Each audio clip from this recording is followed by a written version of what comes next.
जहाँ पूरे घर में लड़ाई झगड़ा चल रहा है और एक दूसरे के बारे में बिचिंग चल रही है, कोई किसी के बारे में कुछ कह रहा है और अलग-अलग तरह की चीज़ें चल रही हैं, वहाँ बादशाह का अलग ही शो चल रहा है। मतलब कि हमारा शहबाज़ जो है मतलब इतना फ़न फैक्टर लेके आया है शो में, ही वाज़ मिसिंग।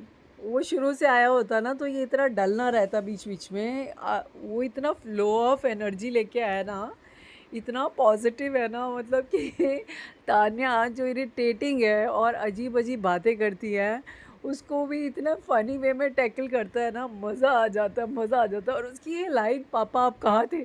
जब इसके पापा काम कर रहे थे, जब तान्या के पापा इतना सारा काम कर रहे थे, तो आप कहाँ थे? आप सो रहे थे क्या? कर क्या रहे थे आप?"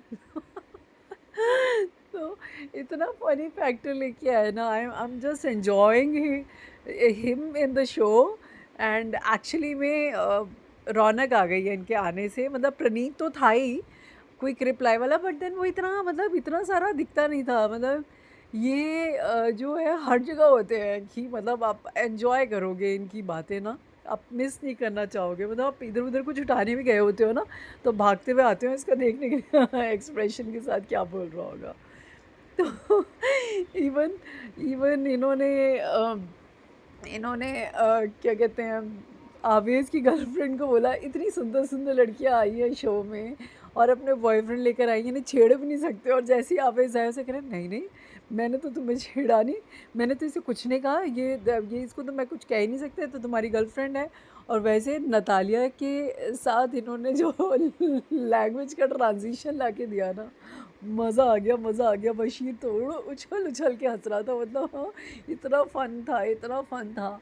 एंड देन बट देन मैं फ़रा की कुछ चीज़ बट देन कल की कुछ बातों में फ़रा की कुछ चीज़ों से मैं एग्री नहीं करूँगी, क्योंकि उन्होंने जैसे बशीर को पॉइंट आउट किया, ऐसी मिस्टेक्स बहुत सारे लोग इस शो में कर रहे हैं। जैसे कि बीच में अमाल ने बोला था, कौन बिग बॉस, मैं तो सोऊंगा, टेटुआ दबा दूंगा। तो ये सब चीज़ें तो उनकी पॉइंट आउट नहीं हुई, तो फिर बशीर को इतना पॉइंट आउट करने की क्या ज़रूरत थी। फिर उस लड़की के बारे में बात हुई, मुझे ऐसा लगता है कि कुछ कुछ बातें अनरीज़नेबल हुई और कुछ बातें उन्होंने बहुत सेंसिबल कन्वे करी। जैसे कोनिका जी को उन्होंने बहुत सही कन्वे किया कि आप भई ठीक से करो, मतलब आप खुद ही तानिया को मतलब और वो हाइप दे रहे हो, तो आप उसके ऊपर फ़ोकस करना बंद कर दो। बट देन उन्हें समझ आया नहीं आया वो उनकी कहानी, when she tried to convey her. But शाबाश।